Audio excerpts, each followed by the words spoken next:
Explosion à Bukavu. Au moins 11 morts dans un attentat en République démocratique du Congo. La République démocratique du Congo, RDC, est une fois de plus sous les feux des projecteurs internationaux après 2 explosions meurtrières survenues hier à Bukavu, la capitale provinciale du Sud Kivu, dans l'est du pays. Ces attentats, qui ont fait au moins 11 morts et une soixantaine de blessés, se sont produits à la fin d'un meeting politique organisé par Corneille Nangaa, coordonnateur du mouvement politico-militaire UFC 23, soutenu par le Rwanda. Les tensions entre Kinshasa et ce mouvement ne cessent de s'intensifier, chaque camp se rejetant mutuellement la responsabilité de ces actes de violence. Le contexte de l'attentat. Les explosions ont eu lieu sur la place de l'Indépendance, un lieu symbolique pour les habitants de Bukavu. Corneille Nangaa, ancien président de la Commission électorale nationale indépendante, CENI, avait quitté les lieux seulement 3 minutes avant la première explosion. La seconde détonation a retenti 30 secondes plus tard, semant la panique parmi les participants et les passants. Les forces de sécurité ont rapidement sécurisé les lieux, mais le bilan est lourd. Des dizaines de blessés, certains grièvement atteints, ont été transportés à l'hôpital, tandis que les corps sans vie ont été acheminés à la morgue. Albert, un jeune homme présent sur les lieux, a témoigné de la scène chaotique qui a suivi les explosions. Les mains tachées de sang, il a aidé à secourir les victimes, décrivant des blessures graves, notamment des jambes cassées et des traumatismes crâniens. J'ai entendu les explosions et j'ai vu des dizaines de personnes blessées. Certains avaient les jambes cassées, d'autres des blessures à la tête. J'ai aidé à transporter les corps à la morgue et les blessés à l'hôpital, a-t-il raconté. Les accusations et les réactions politiques. Le mouvement UFC 23, dirigé par Corneille Nangaa, a immédiatement pointé du doigt le gouvernement de Kinshasa, l'accusant d'être à l'origine de ces attentats. De son côté, le président Félix Tshisekedi a condamné fermement ces actes, les qualifiant de terroristes et odieux. Dans un communiqué, il a appelé à la paix et à l'unité nationale, tout en promettant que les auteurs de ces attaques seraient traduits en justice. Cependant, les tensions politiques et militaires dans la région restent vives. Le mouvement UFC 23, soutenu par le Rwanda, est perçu par Kinshasa comme une menace à la stabilité du pays. Les relations entre la RDC et le Rwanda sont déjà tendues en raison de conflits frontaliers et de l'exploitation illégale des ressources naturelles congolaises. Ces attentats pourraient encore exacerber ces tensions. Les réactions de l'opposition et des leaders religieux. L'opposant Martin Fayulu, leader de la coalition Lamuka et candidat malheureux aux dernières élections présidentielles, a appelé à la paix et à l'unité nationale. Dans un message diffusé hier, il a exhorté les principales figures politiques congolaises, y compris celles du mouvement UFC 23, à privilégier l'intérêt supérieur de la nation. Nous ne pouvons plus nous permettre l'inaction ou la division face à l'ampleur du désastre. Il est temps d'agir pour sauver notre pays, a-t-il déclaré. Parallèlement, les leaders religieux congolais ont également pris des initiatives pour apaiser les tensions. Les responsables des églises catholiques et évangéliques de la RDC se sont rendus à Brazzaville, où ils ont rencontré le président congolais Denis Sassou Nguesso.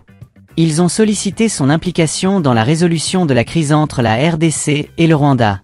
La situation sécuritaire dans l'est de la RDC. L'est de la RDC est une région instable depuis des décennies, en proie à des conflits armés et à des violences intercommunautaires. Les groupes armés, soutenus par des puissances étrangères, y sont nombreux et continuent de semer la terreur parmi les populations civiles. Les attentats de Bukavu s'inscrivent dans ce contexte de violence chronique, où les civils paient un lourd tribut. Les autorités congolaises ont annoncé l'arrestation de 2 suspects en lien avec les explosions.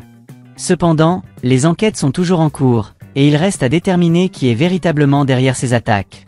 Les réseaux sociaux ont été inondés de messages appelant à la prudence et à la vigilance, tandis que des rumeurs circulent sur d'éventuelles nouvelles attaques. Les implications régionales et internationales. Ces attentats surviennent dans un contexte régional déjà tendu. La RDC et le Rwanda entretiennent des relations conflictuelles, notamment en raison de l'exploitation illégale des minerais congolais.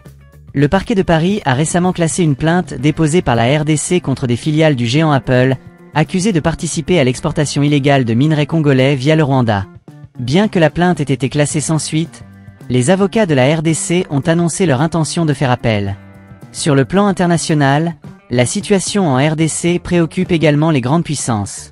La récente réunion des ministres des Finances du G20 en Afrique du Sud s'est achevée sans déclaration commune, reflétant les divisions croissantes entre les pays membres.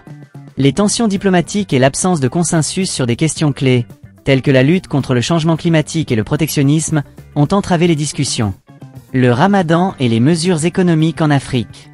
Alors que les attentats de Bukavu dominent l'actualité, le mois sacré du Ramadan commence ce soir pour les fidèles musulmans à travers le monde. En Afrique, plusieurs pays ont annoncé des mesures pour enrayer la hausse des prix des denrées alimentaires pendant cette période. En Guinée, les autorités de transition ont plafonné les prix de plusieurs produits de première nécessité, tandis qu'aux Comores, des allègements fiscaux et des achats de groupes électrogènes ont été annoncés pour faire face aux pénuries d'électricité. Cependant, ces mesures sont accueillies avec scepticisme par les consommateurs, qui dénoncent le manque de concertation et d'impact réel sur leur pouvoir d'achat. La Fédération comorienne des consommateurs a exprimé sa déception, estimant que les autorités ne font pas assez pour protéger les intérêts des citoyens. Conclusion.